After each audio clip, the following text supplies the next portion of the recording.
Tapi kecenderungan ya Gus ya, kita bicara kecenderungan. Kenapa sih sangat terganggu dengan komentar orang tuh apa ya? Maksudnya apakah emang kesabarannya nggak bagus misalkan atau pengetahuannya kurang dan itu terjadi global gitu loh Gus.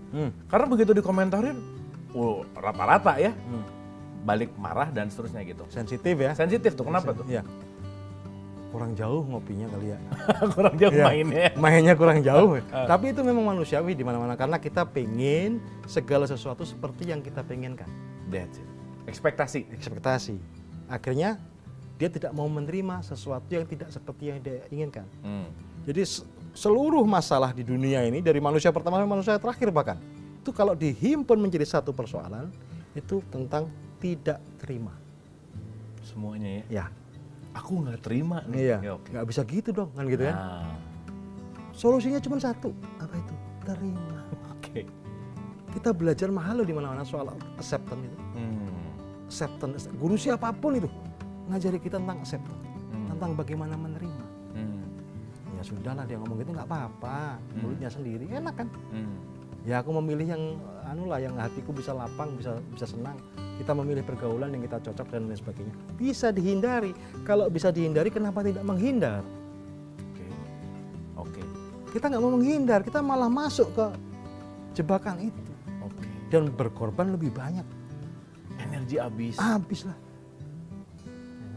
Walaupun di sisi lain juga pasti tiap-tiap komen itu sepedas apapun di dalamnya ada pelajaran.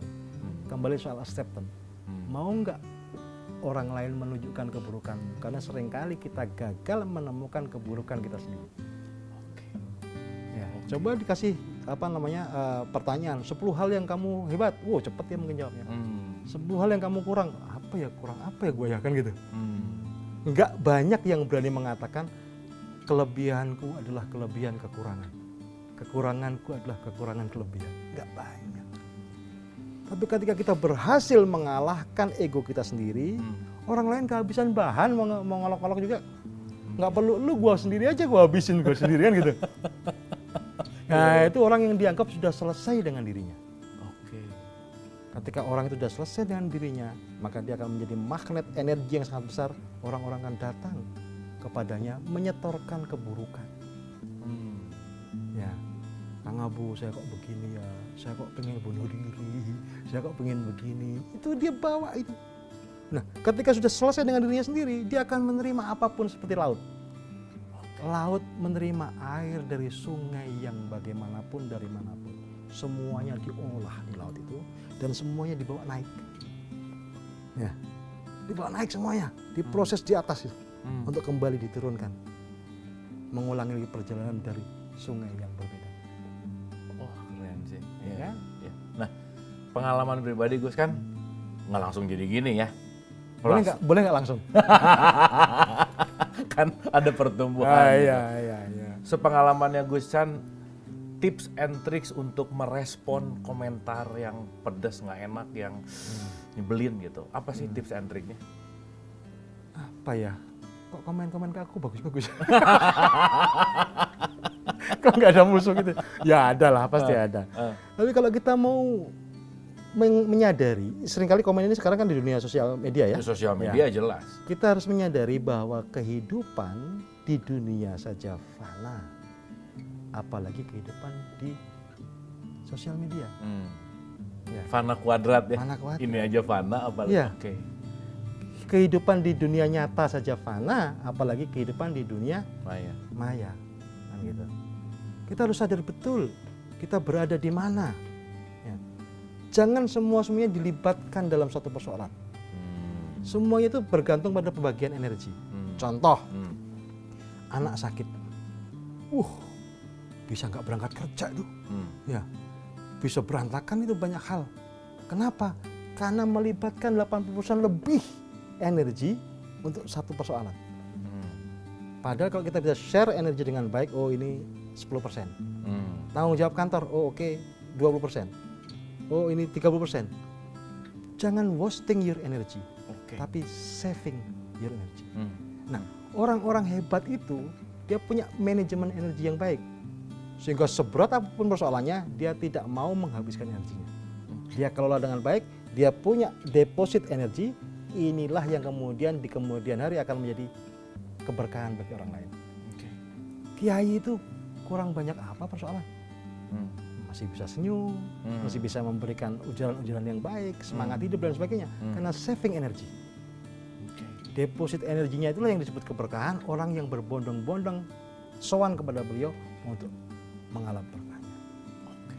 Nah kita seringkali minus bahkan, kita pinjam energi besok untuk menyelesaikan persoalan-persoalan sekarang. Jangan begitu. Ya, seperti membunuh nyamuk dengan bazoka, buat apa? Petakan dulu persoalannya apa, energinya berapa, persoalannya berapa, energinya berapa. Oh nanti banyak yang bisa kita save. Jadi deposit itu. Cara termudah untuk meningkatkan energi, Gus, gimana, Gus? Nah ini, sinkronisasi. Seringkali kita beranggapan bahwa tenaga kita itu ya berasal dari upaya kita sendiri. Balik lagi ya, Nah, sinkronisasi dengan alam semesta, ya, dengan kesemestaan ini, sinkronisasi dengan Allah, dengan rohania, sinkronisasi dengan tenaga di dalam. Disebut tenaga dalam itu kenapa? Karena di dalam. Ketika dia dikeluarkan jadi tenaga dalam, mengeluarkan tenaga dalam bukan? Mengeluarkan tenaga luar lah, sudah di luar. Dari dalam keluar. Nah, gitu, ya. Nah, ada badan ruhani di situ yang kalau kita kelola dengan baik, tenaganya berlipat ganda daripada tenaga luar. Ya. Dalamnya lautan bisa diukur, dalamnya hati siapa yang tahu. Oh berarti di situ ada yang sesuatu yang lebih dalam dari lautan. Kenapa kamu tidak pernah menyelam ke situ? Di situ pasti banyak mutiaranya, di situ pasti banyak rahasia-rahasianya, ya kan? Jadi kekayaan di dalam mungkin belum kita kenali, belum kita petakan, sehingga kita belum bisa mengelolanya dengan baik. Itu sumber energi. Meditasi salah satunya. Meditasi ya. Ya. Hening ya, Gus ya? Hening. Makasih, Gus. Dan mungkin kesimpulan, Gus, tentang komentar, Gus. Ya. Di era sosial media sekarang untuk ke depan. Ini kita akan masuk ke era-era komentar-komentar menarik. Oh ya, ini sebentar lagi nih. Ya. Perang komentar. Ya. Apa tips dan triknya, Gus? Ya, sebelum mengomentari sesuatu, komentari diri sendiri.